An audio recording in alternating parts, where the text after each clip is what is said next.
juste faire cette annonce que j'ai oublié de mentionner tantôt. Euh, Présentement, nous sommes en train de travailler pour avoir comme un certain système dans lequel les anciens, les jeunes, je parle bien sûr, c'est une annonce pour les jeunes qui sont un peu plus âgés vont pouvoir transmettre certaines choses qu'ils ont aux jeunes qui sont moins âgés. Et donc nous sommes en train de penser comment faire à ce que certains de nos plus, jeunes adultes puissent peut-être enseigner des études bibliques à nos plus jeunes adolescents. Comment est-ce que peut-être qu'ils peuvent leur inviter dans leur étude biblique, peut-être prier avec eux. Donc nous sommes encore en train de penser comment faire. Je parle présentement avec le pasteur pour qu'on essaye de voir cela. Donc quand on va pouvoir arriver à un plan, on va parler aux parents de ces jeunes adolescents pour qu'on puisse travailler ensemble parce que nous croyons vraiment qu'il y a quelque chose qui doit être transféré. Nous croyons qu'il y a des choses qui doivent être imparties. Alors, si vous êtes un jeune adulte et vous savez enseigner des études bibliques, vous savez prier et que vous sentez que le Seigneur veut que vous transmettez quelque chose à la jeune génération, nous contacter et on va vous mettre dans la liste. Comme ça, quand on va arranger cela, on va pouvoir en parler. Il y a certaines personnes qui ont déjà donné leur nom, mais nous pensons qu'il y a beaucoup plus de personnes que le Seigneur veut utiliser. Alors, sentez-vous libre. Envoyez-moi un message texte et on va pouvoir arranger cela. Amen. Acte chapitre 10. Acte chapitre 10. Et on va lire les 2 premiers versets. Et en réalité, on va rester dans le chapitre 10 du livre des Actes aujourd'hui. Mais on va juste lire les 2 premiers versets pour introduire. Acte 10. Et on va lire le verset 1 et 2. Alléluia. Il y avait à Césarée un homme nommé Corneille, centenier dans la cohorte dite italienne. Cet homme était pieux et craignait Dieu avec toute sa maison. Il faisait beaucoup d'aumônes au peuple et priait Dieu continuellement. Amen. Alléluia. Gloire au nom du Seigneur. Et aujourd'hui, on va parler de la soif de Corneille. La soif de Corneille. Je vais demander si c'est possible au frère Mutombo s'il peut prier pour le service.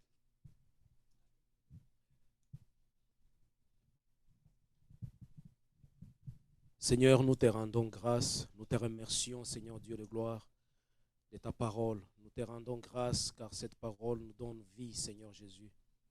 Nous venons, Seigneur Dieu de gloire, cet après-midi remettre ton serviteur entre tes saints bras, Père. Je prie, Seigneur Dieu de gloire, que ton onction repose sur lui, Papa, qu'il parle avec conviction, éternel Dieu Tout-Puissant, Père. Que ta parole puisse trouver place dans nos cœurs et produire le fruit digne de la repentance éternelle, de gloire et de la vie éternelle, Père. Nous te remercions pour tout et nous avons ainsi prié dans le nom de Jésus. Que tout le monde dise au nom de Jésus. Alléluia, au nom de Jésus. Et vous pouvez vous asseoir dans la présence du Seigneur. Alléluia, la soif de Corneille. Alléluia.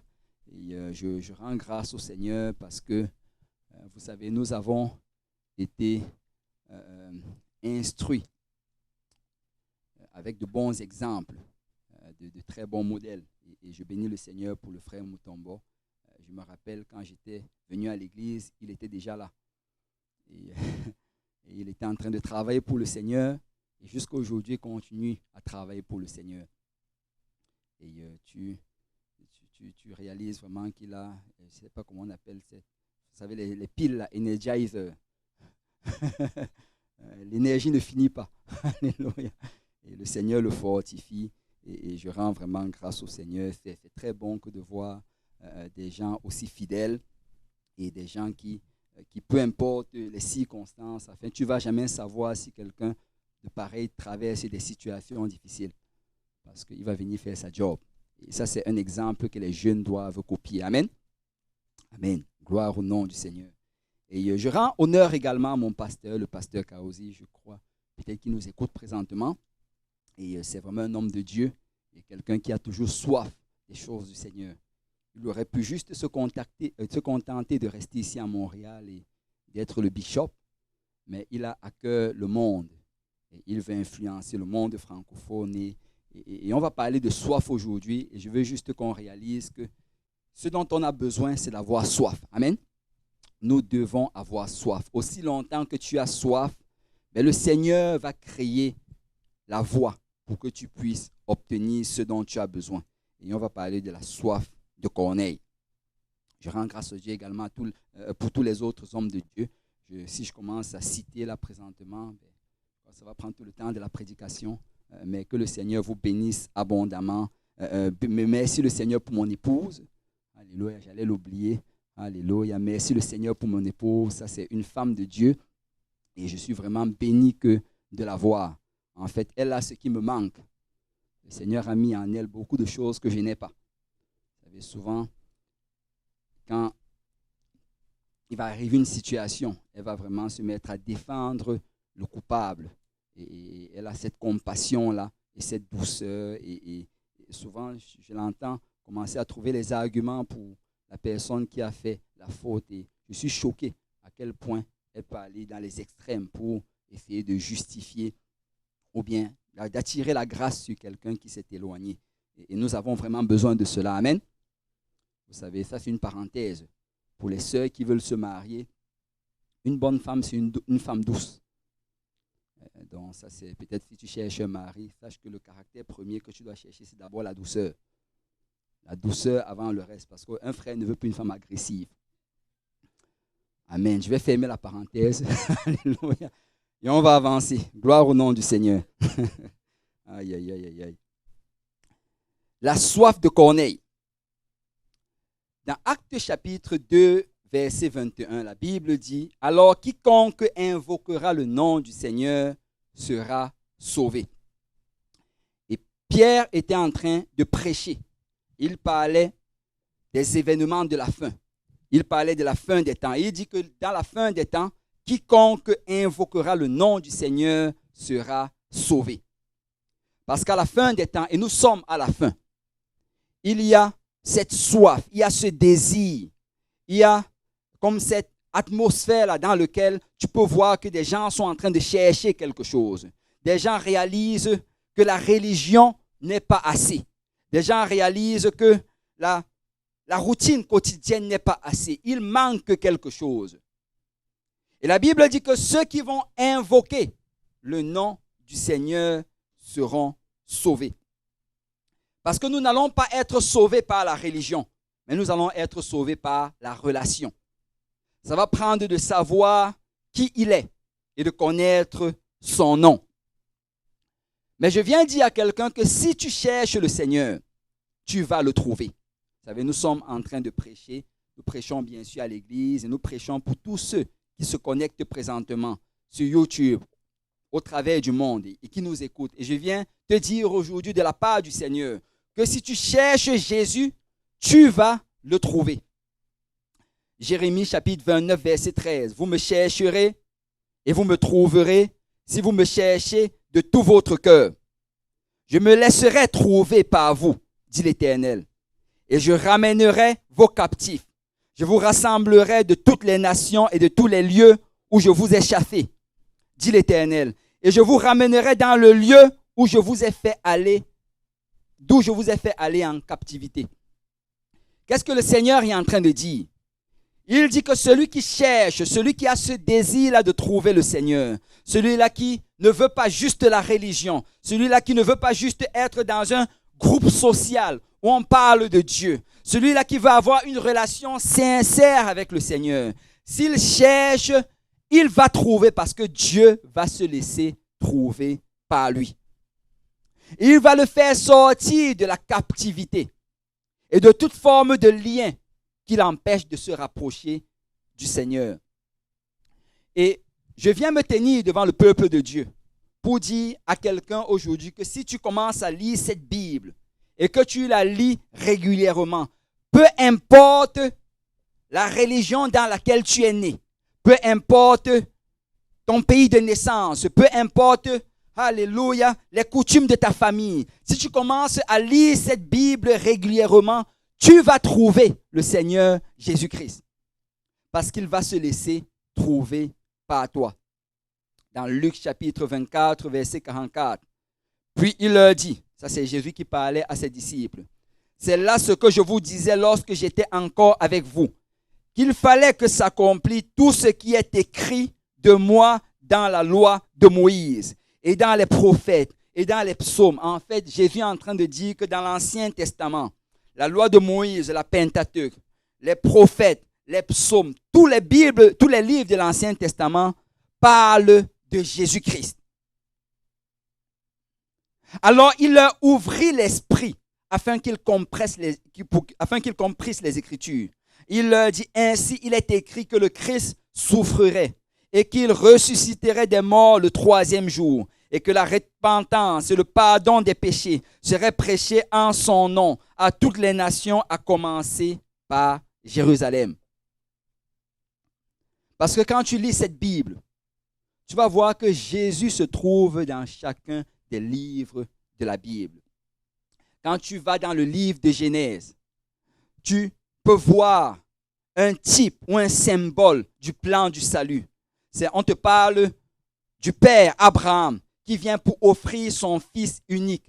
Et alors qu'il est en train de marcher vers la montagne de l'Éternel, la Bible te dit dans Genèse 22, 4, le 3e jour, Abraham, levant les yeux, vit le lieu de loin. Et Jésus, dans le livre de Jean, parlant de ceci, il dit dans Jean chapitre 8, verset 56, « Abraham, votre père, a tressailli de joie de ce qu'il verrait mon jour.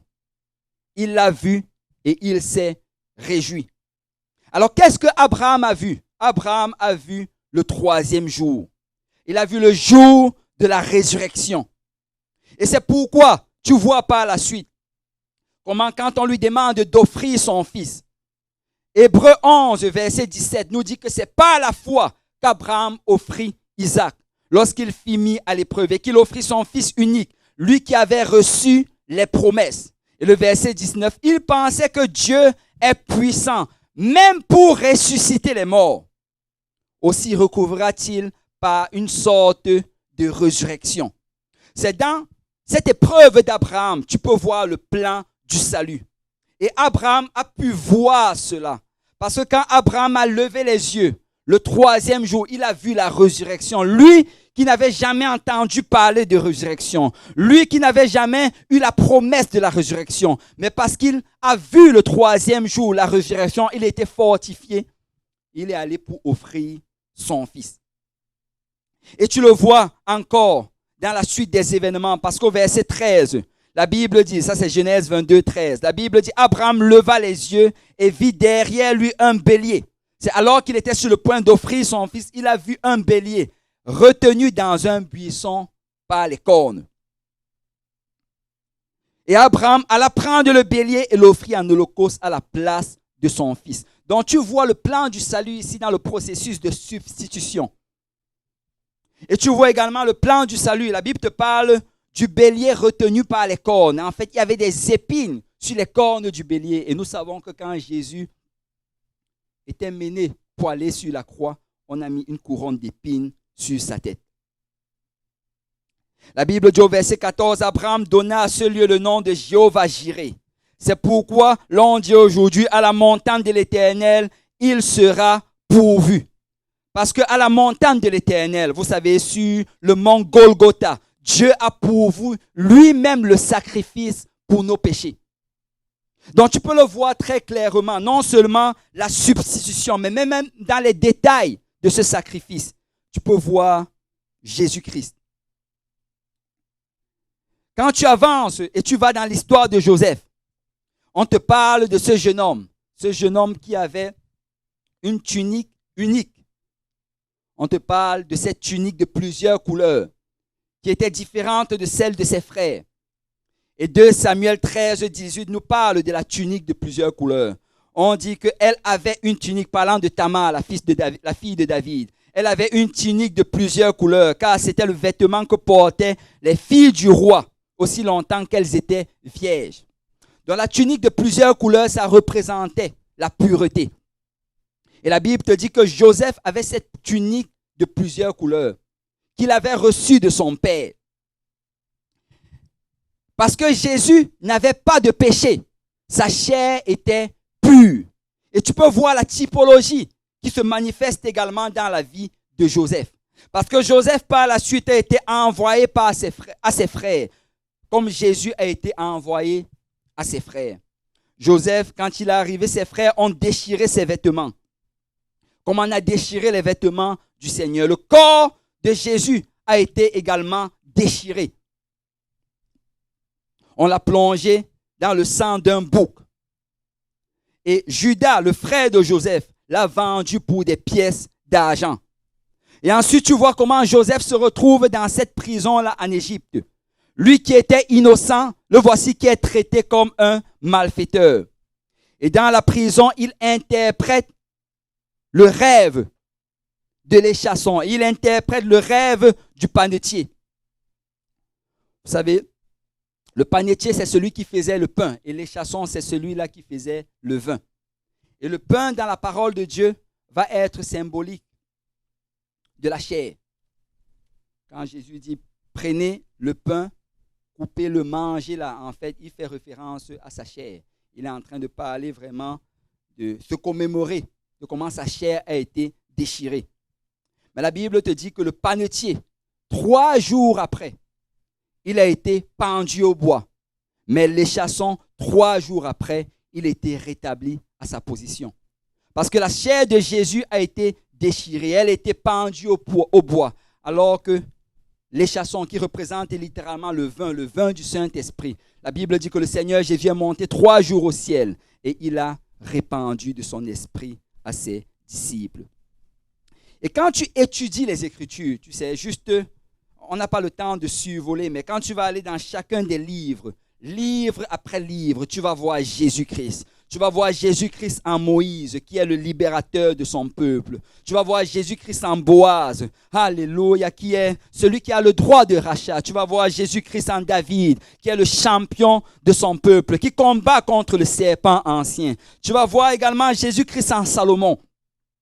Shalom, il est le prince de la paix. Et quand tu étudies les Écritures, tu ne peux t'empêcher de voir Jésus dans chaque livre de la Bible. Quand tu regardes dans le livre des Évangiles, tu vois que Jésus parlait sévèrement aux pharisiens. Il leur dit dans Jean chapitre 5, verset 39, « Vous sondez les Écritures parce que vous pensez avoir en elles la vie éternelle. Ce sont elles qui rendent témoignage de moi. » En fait, il parlait sévèrement aux pharisiens parce que c'était des gens qui lisaient leur Bible. C'était des gens qui étudiaient les Écritures. Ils passaient leur journée dans ces affaires. Mais parce que le cœur était endurci, ils ne pouvaient pas voir Jésus-Christ. Et il y a un monde religieux aujourd'hui qui va te citer les Écritures, qui va te citer, alléluia, les passages de la Bible, qui va parler avec éloquence des choses de Dieu. Mais ils ne sont pas capables de voir le Seigneur. Et vous savez, parce que ça prend l'humilité pour s'approcher du Seigneur. Ça prend qu'on vienne avec un cœur humble et qu'on réalise que peu importe ce que je savais avant, maintenant il est temps que j'apprenne une nouvelle chose dans le Seigneur. Parce que la parole de Dieu te parle de cette manne que le Seigneur nourrissait son peuple chaque jour. Chaque jour, Dieu a une manne fraîche pour nous. Et je viens te dire, si tu m'écoutes aujourd'hui, que Dieu a une manne fraîche pour toi aujourd'hui. Le plan de l'Évangile, tu le vois également dans la sortie d'Égypte, dans l'Exode. Et Paul en parle dans 1 Corinthiens chapitre 10, verset 1. « Frères, je ne veux pas que vous ignorez que vos pères ont tous été sous la nuée, qu'ils ont tous passé au travers de la mer, qu'ils ont tous été baptisés en Moïse dans la nuée et dans la mer. » C'est Paul est en train de dire ici, écoutez bien, vos pères ont expérimenté une expérience qui est similaire à ce que vous vivez aujourd'hui. Parce qu'aujourd'hui, pour être sauvé, acte 2, 38, répentez-vous et que chacun de vous soit baptisé au nom de Jésus-Christ pour le pardon de vos péchés et vous recevrez le don du Saint-Esprit. Pour être sauvé aujourd'hui, ça prend la repentance. Pour être sauvé aujourd'hui, ça prend le baptême d'eau au nom de Jésus-Christ pour le pardon des péchés. Et pour être sauvé, ça prend le baptême du Saint-Esprit. Et Paul leur dit, ils ont eu à traverser quelque chose de similaire. Parce que la Bible nous dit qu'il fallait qu'ils mettent le sang autour de leur porte. Il fallait qu'ils sacrifient cet agneau et qu'ils mettent le sang. Et le sang, c'est symbole de la repentance. Le sang, en fait, cet agneau-là était sacrifié à leur place. Son sang était versé à leur place. Mais Paul dit également qu'il fallait qu'il passe au travers de la mer et que c'était un baptême en Moïse. La mer rouge était symbolique du baptême d'eau au nom de Jésus-Christ. Et ça prenait de traverser cela parce que tant que tu n'as pas traversé la mer rouge, tu es encore en Égypte. Ce n'est qu'après avoir traversé et que Pharaon essayait de les rattraper que le Seigneur a noyé l'ennemi dans cette mer. Et le troisième, c'était la nuée. Il devait suivre la nuée dans le désert. La nuée est symbolique du baptême du Saint-Esprit. Parce que la Bible nous parle de marcher selon l'Esprit. Vous savez, quand la nuée allait avancer, ils allaient avancer. Quand elle allait s'arrêter, ils allaient s'arrêter. Si la nuée allait à gauche, ils allaient à gauche. Si il allait à droite, eux, ils allaient à droite. Donc, quand tu regardes les Écritures, tu vois que c'est le même chemin. Repentance, baptême d'eau au nom de Jésus et baptême du Saint-Esprit. Repentance, baptême d'eau au nom de Jésus et baptême du Saint-Esprit. Tu le vois également en Élie. La Bible dit que Élie est venu et il a sacrifié le taureau. Et après avoir sacrifié, il a versé de l'eau sur cela jusqu'à ce que ce soit noyé. Et par la suite, le feu est tombé du ciel. Repentance, baptême d'eau au nom de Jésus et baptême du Saint-Esprit. C'est tout au travers des Écritures. Mais si quelqu'un va recevoir cela, c'est s'il a la soif de Corneille. Vous savez, ça prend d'avoir la soif. Le Seigneur va se révéler à ceux qui désirent le connaître. En fait, la Bible parle, quand tu étudies les Écritures, tu vois que le Seigneur va cacher des choses à celui qui est orgueilleux, mais il va se révéler à celui-là qui est humble et sage. Si tu désires savoir du Seigneur, si tu veux savoir ce que ça prend pour être sauvé, Dieu va ouvrir tes yeux afin que tu comprennes les Écritures. Vous savez, il y a un jeune homme, je parlais avec lui cette semaine. En fait, j'ai commencé l'étude biblique avec lui. C'est l'étude biblique du jeudi dont je parlais tantôt. En fait, le jeune homme, il était venu à l'église de Saint-Michel. Je crois que ça fait peut-être 2 ans. Pas l'année passée parce que c'était fermé, mais l'année d'avant, il était venu et il était invité. En fait, il était venu le même jour que le frère James. C'est l'ami du frère James. Il s'appelle Brice. Et alors qu'il était venu, ce même jour, on a prêché l'évangile. Le frère James a entendu l'évangile, il a décidé d'obéir. Ce même jour-là, il s'est repenti, il a été baptisé au nom de Jésus-Christ. Et ce jour-là, quand c'est arrivé, son ami qui était avec lui, Brice dont je parle, il était choqué. Il était frustré. Parce qu'il dit que ce n'est pas normal que tu arrives dans une église, on t'invite un jour, et tu arrives le même jour, on te parle de l'évangile, et là tu te fais baptiser dans cette église. Il était tellement choqué par cela qu'il est allé le raconter un peu à gauche et à droite, tellement il était offensé. Mais vous savez, par la suite, il a continué sa vie. Et il dit qu'il arrivait à un endroit, c'est lui qui me faisait le témoignage, il arrivait à un endroit où il voulait vraiment se rapprocher du Seigneur. Il a commencé à être interpellé. Je viens dire au peuple de Dieu que nous sommes dans un temps comme celui-ci. Nous sommes dans un temps où les gens se réveillent au milieu de la nuit et sont poussés à aller lire leur Bible. Nous sommes dans un temps où des gens cherchent pour trouver quelqu'un qui va leur annoncer cet évangile que nous connaissons. Ne prenons pas ces choses pour acquis. C'est une grande grâce que nous l'avons et nous devons trouver un moyen de la partager aux autres. Et alors il a commencé à chercher. Et il m'expliquait qu'il devenait assidu dans la lecture de la parole. Parce que si tu es assidu dans ces choses, Dieu va te parler. Il était en train de lire le livre des Actes. Alors qu'il lisait le livre des Actes, il a vu dans le livre des Actes que tous les baptêmes se faisaient instantanément. Et que ça se faisait au nom de Jésus-Christ. C'était son témoignage. Il me dit que dès qu'il a vu cela, il s'est levé. Il allait voir les pasteurs dans son église. Je ne veux pas citer les églises, on n'est pas ici pour faire la guerre. Mais il allait voir le pasteur, c'est ici à Montréal. Il allait là, c'est une grosse église, quelque part ici à Montréal. Il allait le voir et il dit, pasteur, je vois dans les Écritures comment les gens se font baptiser. Je veux être baptisé. Et là, le pasteur et les autres anciens on lui dit, écoute, on a des jours pour le baptême. Il y a déjà des dates qui sont assignées. Suis ces cours-ci et après, quand la date va arriver, tu vas être baptisé. Mais le frère ne voulait rien savoir parce qu'il avait vu dans les Écritures. Amen. Il avait vu écrit dans le livre des Actes. Et la parole de Dieu, alléluia, va toujours prévaloir sur la parole de l'homme. Je ne veux pas juste faire ce que l'homme me dit, mais je veux faire ce que la parole de Dieu me dit. Parce que nous serons sauvés par cette parole. La Bible dit que nous serons jugés également par cette parole. Alors, il essayait de discuter. Mais on lui a très rapidement fait comprendre que c'est comme ça que ça se passe. Et on essaie de lui expliquer, tu sais, tout genre de théologie. Lui ne voulait rien savoir parce que moi, je vois cela dans les Écritures. Je ne sais pas ce que vous expliquez, Moi, je le vois dans les Écritures. Il me disait, j'ai vu l'eunuque éthiopien. Il a dit, voici l'eau dans le désert. Qu'est-ce qui empêche que je sois baptisé? Alors qu'il se trouvait dans cette situation où il y avait cette soif en lui. Il voulait être baptisé au nom de Jésus-Christ. Alors qu'il se trouvait dans cette situation, il s'est rappelé qu'il y avait un frère qui est dans une église où on baptise le même jour.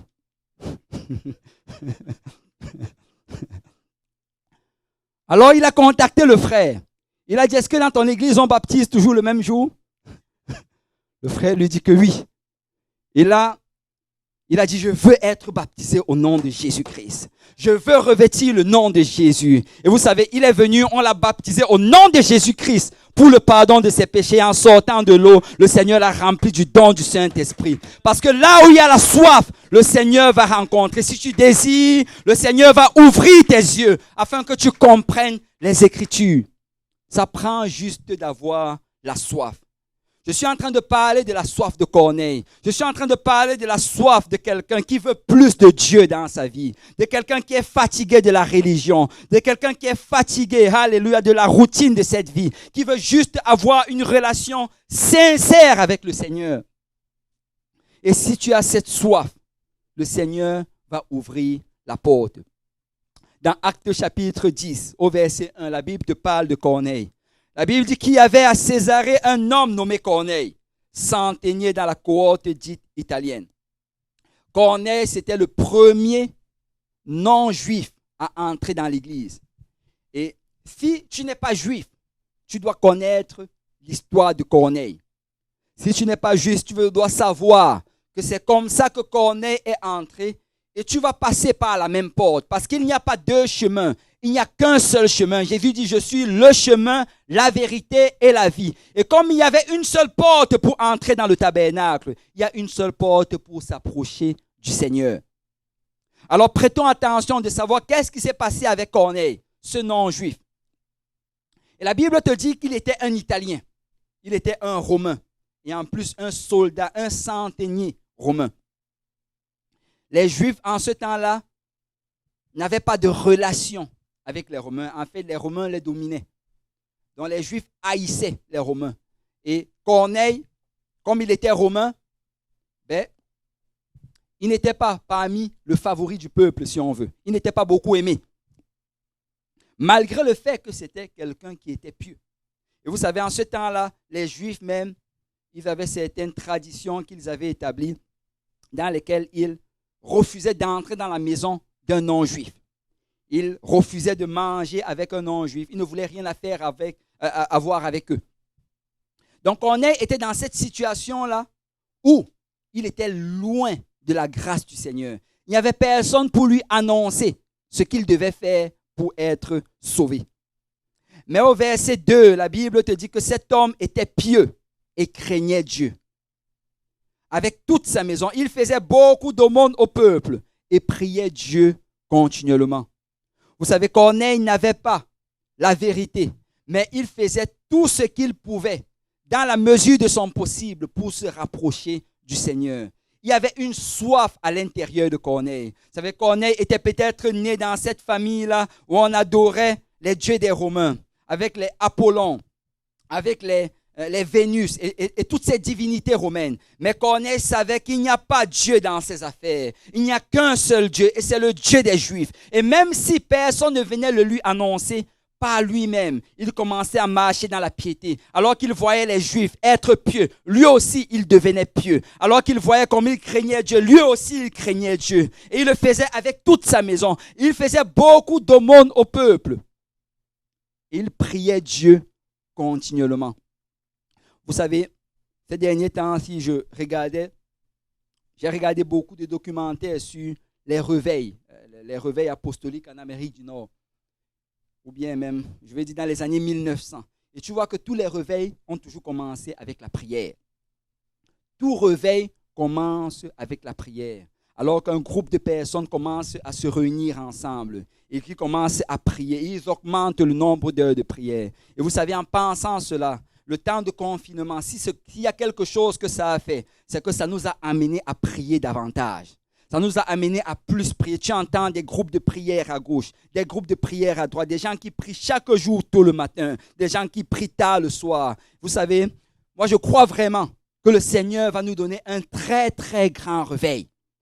Le Seigneur, si on voit des choses bouger comme elles bougent présentement, c'est parce que les gens prient. Alors, peuple de Dieu, n'arrêtons pas de prier. Ce n'est pas le temps de réduire le temps de prière, mais c'est le temps d'augmenter la prière. C'est le temps de se réunir encore et encore et encore. Et alors que nous faisons ces choses, Dieu va se manifester.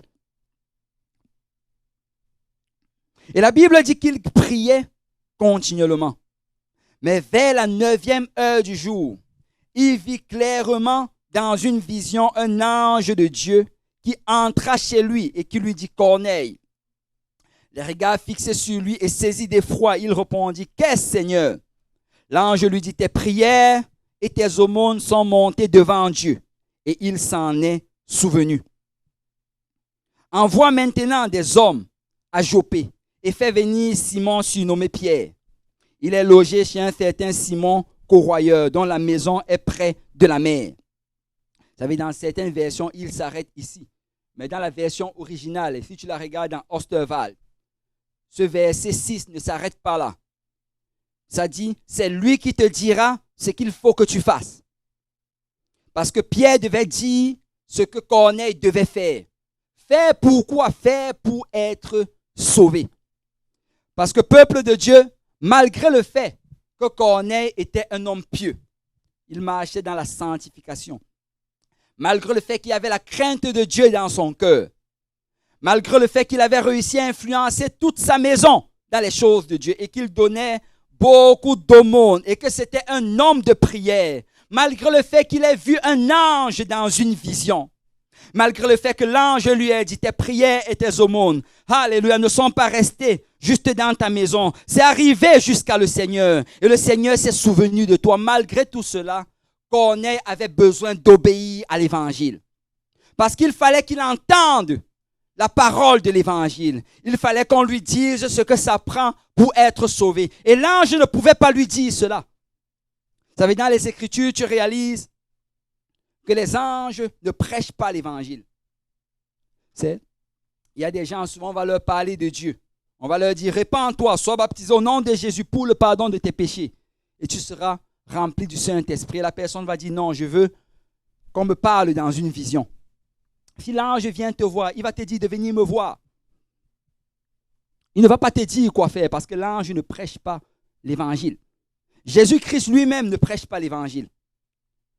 Quand il s'est retrouvé devant Paul. Saul, Saul, pourquoi me persécutes-tu? Et là, Saul lui demande, qu'est-ce que tu veux que je fasse? Le Seigneur aurait pu lui dire directement, répands-toi, sois baptisé et rempli de tes péchés. Mais il ne l'a pas fait. Il a dit, va dans la ville et un homme viendra te le dire. Et la Bible nous dit que Ananias est arrivé, alléluia, et il a prêché l'évangile à Paul. Et après avoir prêché l'évangile, acte 22, 16, maintenant que tardes-tu? Lève-toi et sois baptisé et lavé de tes péchés en invoquant le nom du Seigneur. Donc il fallait qu'un homme lui prêche l'évangile. Vous savez donc, Corneille avait besoin qu'on lui annonce l'évangile.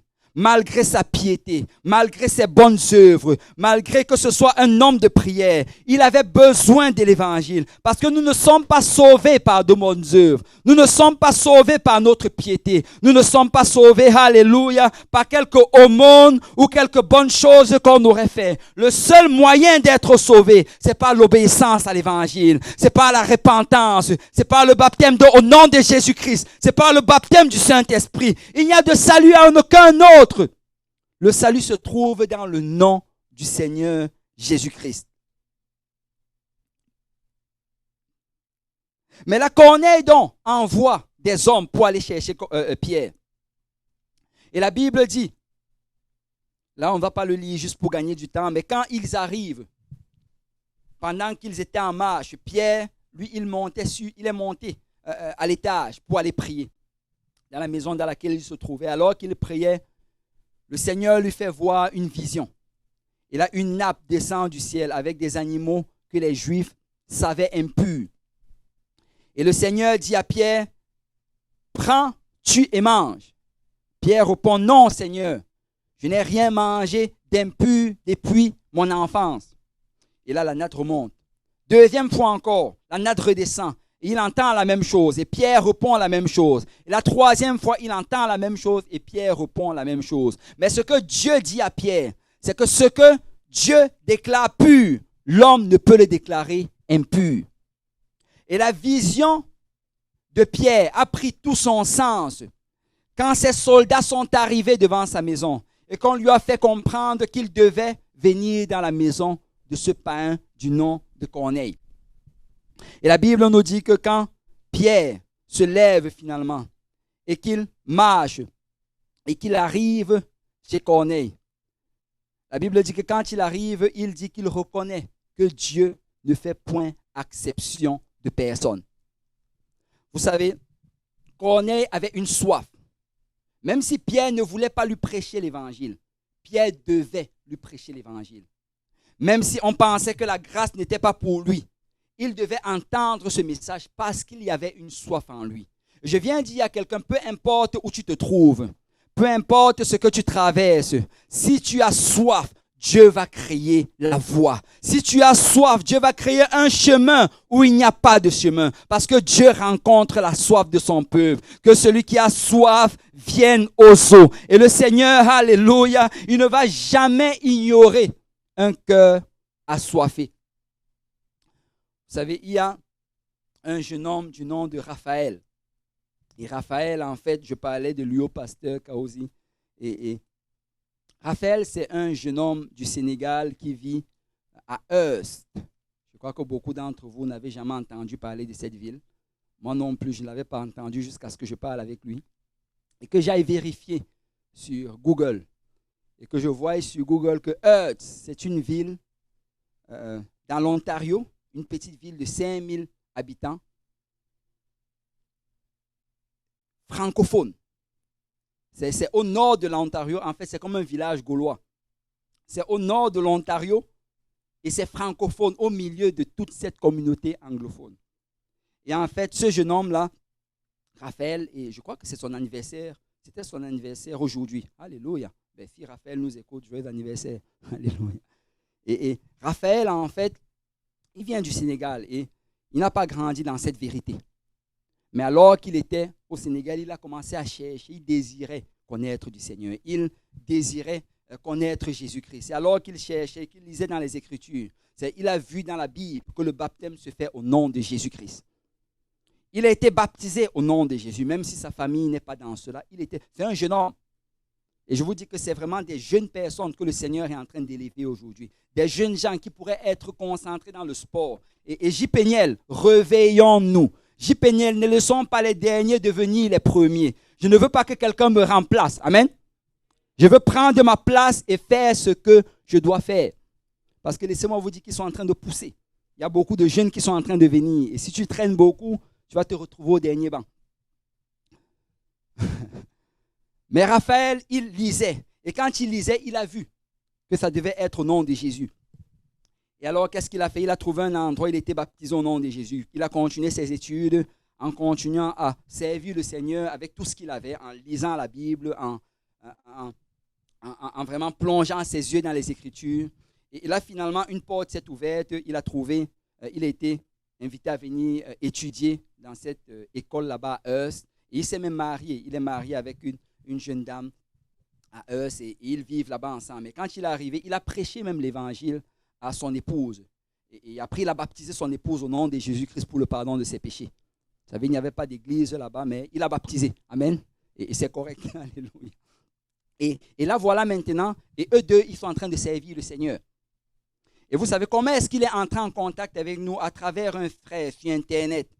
Il a vu, en fait, qu'on prêchait la vérité. Et il s'est mis en contact avec nous. Et il me parlait l'autre jour, il me disait qu'il a tellement une soif de servir le Seigneur. Il a tellement un désir d'être utilisé par le Seigneur. En fait, lui et son épouse, ils commencent à inviter des gens sur Zoom. Ils leur parlent de Dieu, tout ce qu'ils savent.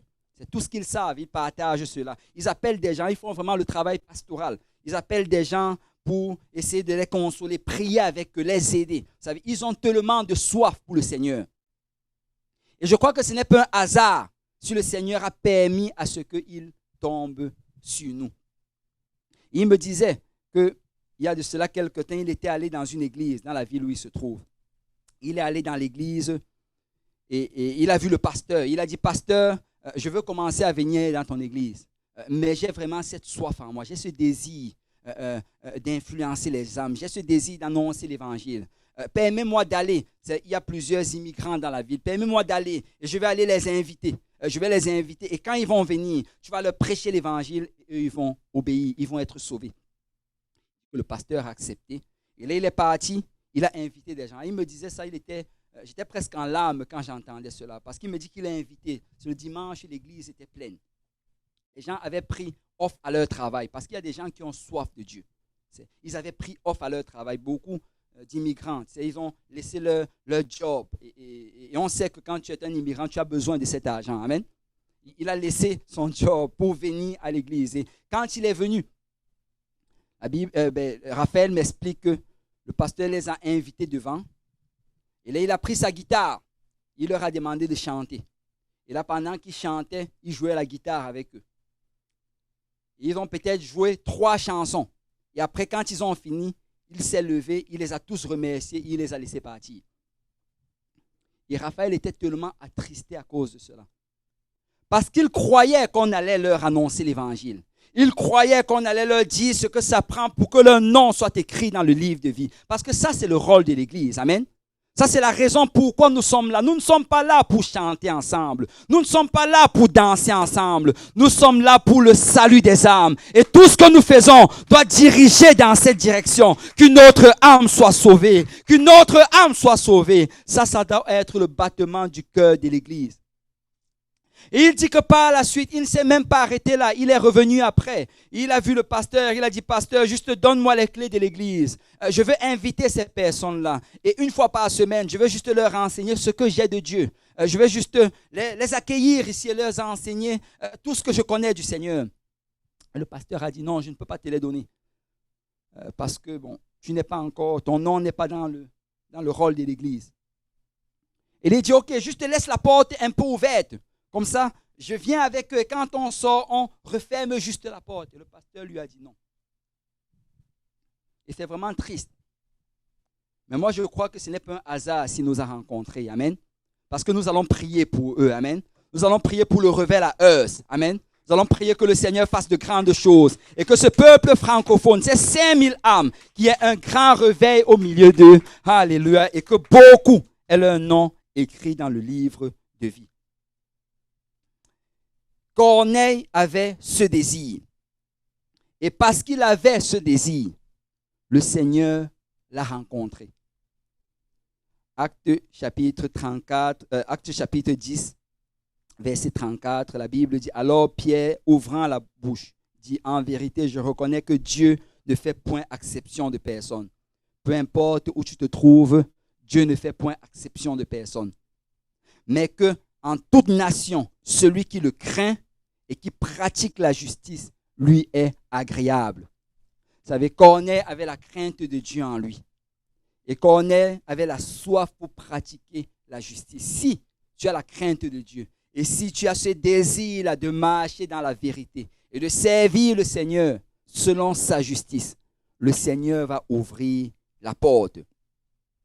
Et le problème aujourd'hui, c'est juste de savoir, est-ce que nous avons assez soif? Est-ce que nous avons la soif de Corneille? Là, je suis en train de finir. Vous savez, Corneille avait soif. Et malgré tous les obstacles, le Seigneur a ouvert la voie. Je viens dire à quelqu'un qu'alors que nous sommes en train de vivre les derniers jours et que le Seigneur veut nous faire participer à ce grand réveil, si Dieu va t'utiliser, c'est uniquement s'il trouve ses soifs en toi. Écoute, quelqu'un doit avoir la soif pour les études bibliques. Quelqu'un doit désirer que Seigneur, utilise-moi pour ton royaume. Quelqu'un doit avoir la soif pour être utilisé pour influencer dans son école, influencer dans sa famille, influencer dans son lieu de travail. Ça va prendre que le Seigneur trouve la soif en nous. Parce que celui qui craint Dieu et qui pratique la justice va lui être agréable. On va tous se lever dans la présence du Seigneur.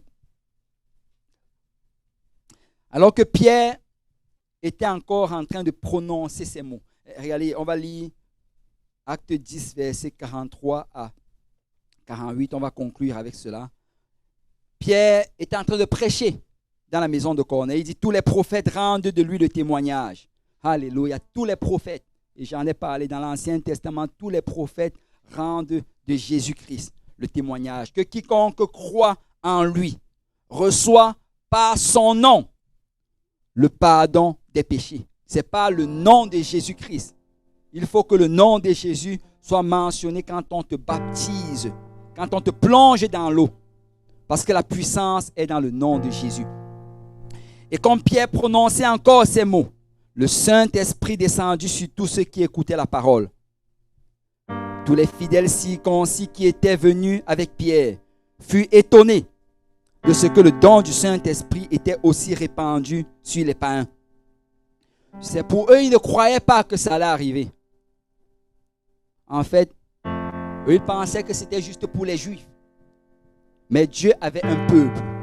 Dieu avait des gens qui avaient soif. Et je viens te dire aujourd'hui que si tu as soif, alléluia, le Seigneur va te remplir du Saint-Esprit aujourd'hui même. Et la Bible dit, car ils les entendaient parler en langue et glorifier Dieu. C'est comment est-ce qu'ils ont su que le Saint-Esprit était sur eux? Car ils les entendaient parler en langue et glorifier Dieu. Vous savez, dans la parole de Dieu, tu vois que le signe pour le Saint-Esprit, c'est le parler en langue. Et alors que c'était le signe le jour de la Pentecôte, alors que c'était le signe dans tout le livre des Actes et dans les Épîtres, c'est encore le signe aujourd'hui. Si tu désires le Saint-Esprit, le Seigneur va te remplir. Il va te donner la preuve que tu l'as reçu parce que tu vas parler une nouvelle langue. Et vous savez, ces Juifs qui ne voulaient pas des païens dans leur église, la seule raison pourquoi ils ont accepté les païens, c'est parce qu'ils ont vu le parler en d'autres langues. Aujourd'hui, on combat avec le parler en langue. Il y a des gens qui disent c'est nécessaire, c'est pas nécessaire. Écoute, c'est la parole du Seigneur. Et de la même manière qu'ils ont vu, ils ont su qu'ils avaient reçu aujourd'hui, il faut qu'on voie les lèvres balbutiées, le langage barbare, pour confirmer que le Saint-Esprit est entré dans ce corps. Alors Pierre leur dit, ça c'est au verset 47, peut-on refuser l'eau du baptême à ceux qui ont reçu le Saint-Esprit aussi bien que nous? Donc Pierre voulait refuser, mais là il n'avait plus le choix parce que ce que Dieu a approuvé, l'homme ne peut refuter. Et il ordonna qu'ils fussent baptisés au nom du Seigneur Jésus, sur quoi il le priait de rester quelques jours auprès d'eux. Vous savez, le Seigneur a rencontré la soif de Corneille. Et il a envoyé Pierre pour lui dire ce qu'il fallait qu'il fasse. Et Pierre est venu leur dire la repentance, le baptême d'eau au nom de Jésus-Christ, le baptême du Saint-Esprit. Vous savez, je vais finir avec cette histoire-ci. En fait, c'est hier. Hier, j'étais à la maison avec mon épouse et d'habitude, ils ont une étude biblique pour le Gabon. Et c'est le pasteur Roll qui l'enseigne. Et elle va se connecter à cela le samedi matin. Mais avant de se connecter, elle va essayer d'inviter des gens.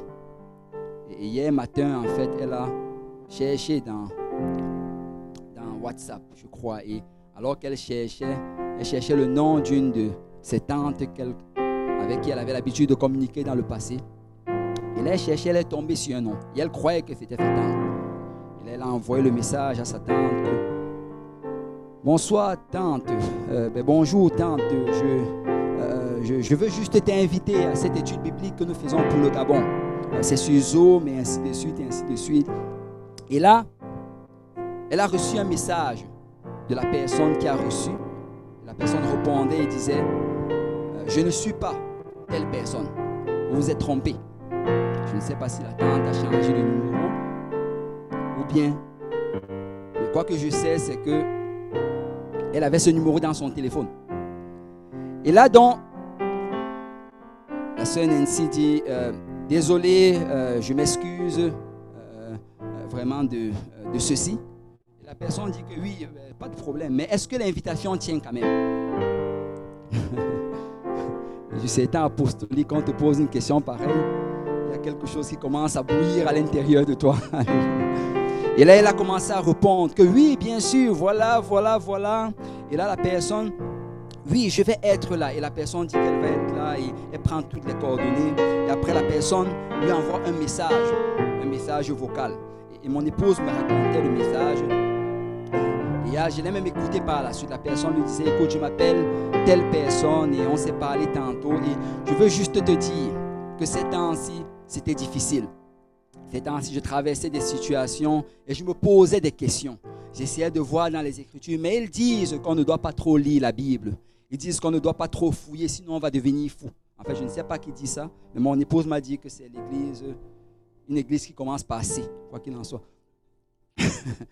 Et ils disent cela, mais quand je regardais, j'ai des questions par rapport à cela. Et je veux savoir, est-ce que ça te dérangerait si tu peux me parler de ces choses, si tu peux me donner plus de détails sur la Bible? Waouh. Et vous savez, la personne est venue à l'étude, elle a assisté à cela. Et mon épouse est en train de voir comment lui donner une étude biblique. Parce qu'il y a du monde qui a soif à l'extérieur. Il y a des gens qui désirent. Nous sommes à la fin des temps. Alléluia. Il y a une soif comme jamais auparavant. Peuple de Dieu, nous devons nous rendre disponibles. Nous devons nous rendre disponibles. Vous savez, nous sommes les ouvriers de la dernière heure. Et si nous ne travaillons pas, il y a beaucoup qui vont périr. Alors je veux juste nous inviter aujourd'hui, alléluia, que cette soif qui se trouvait en Corneille se trouve également en nous. Je veux plus de Dieu. Si on peut lever nos mains vers le Seigneur, je veux plus du Seigneur.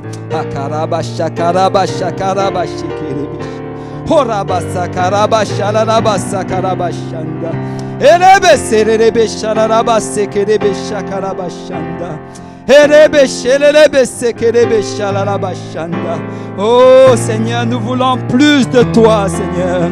Plus de toi, Seigneur Jésus.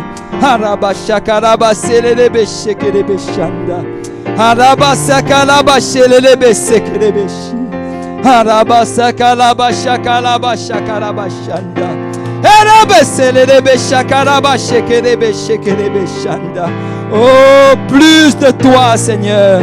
Plus de toi, Seigneur Jésus-Christ. Que la soif de Corneille se trouve en nous, Seigneur Jésus. Que la soif de Corneille se trouve en nous, Seigneur.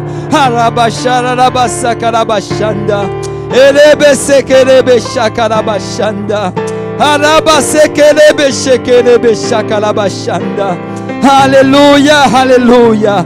Alléluia, Jésus. Alléluia. Écoute, tu dois désirer ces choses.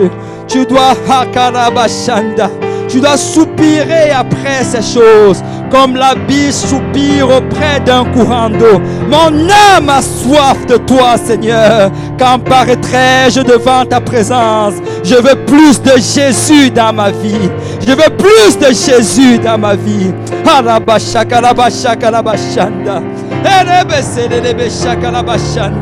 Seigneur, si tu dois utiliser quelqu'un, utilise-moi. Alléluia. Si tu cherches des mains, me voici. Si tu cherches des pieds, me voici. Si tu cherches une bouche pour annoncer l'évangile, me voici.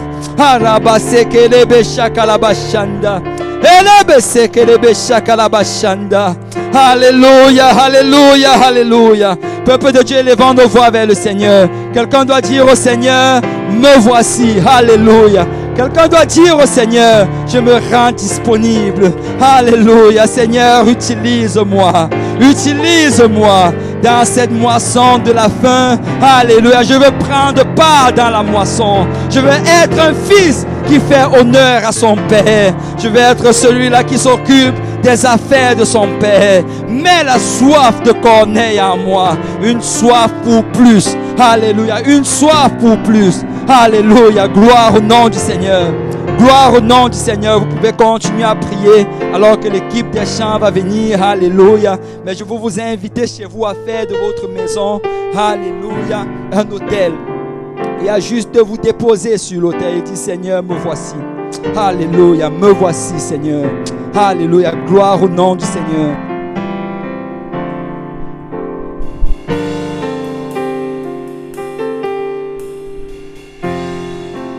Oui, Seigneur, Seigneur, j'ai soif de toi. Je désire être dans ta présence. Mon âme attend pour toi.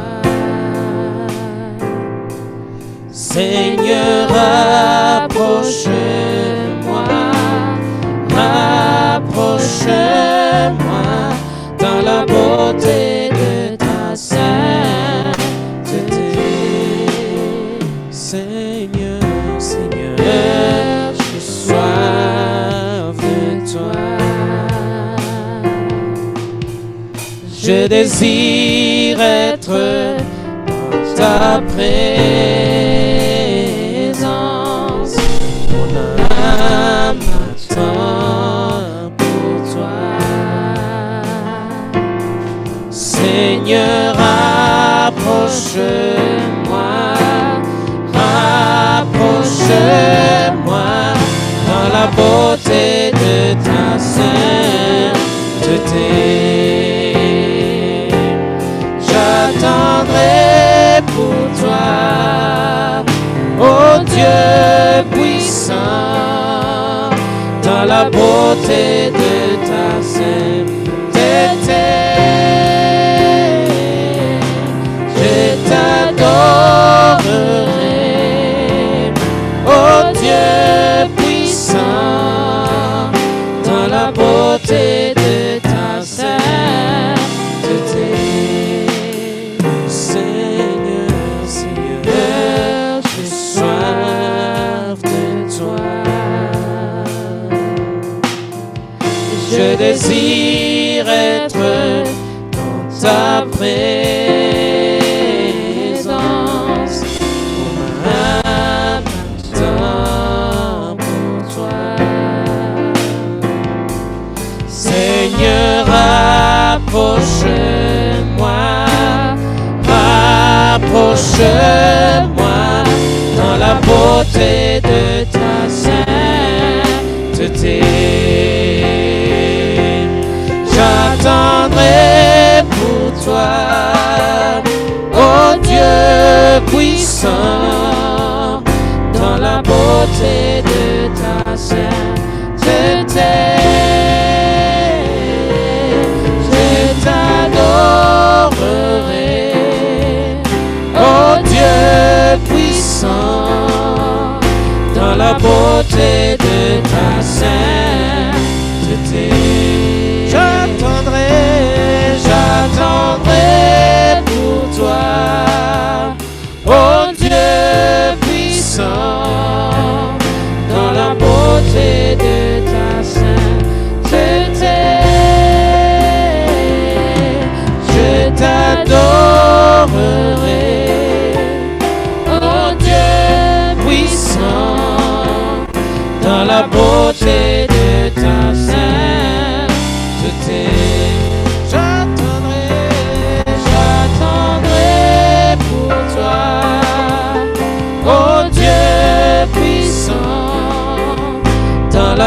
beauté de ta sainteté. Je t'adorerai, ô Dieu puissant, dans la beauté de ta sainteté.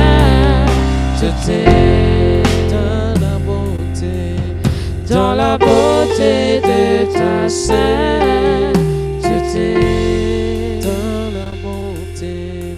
dans la beauté de ta sainteté.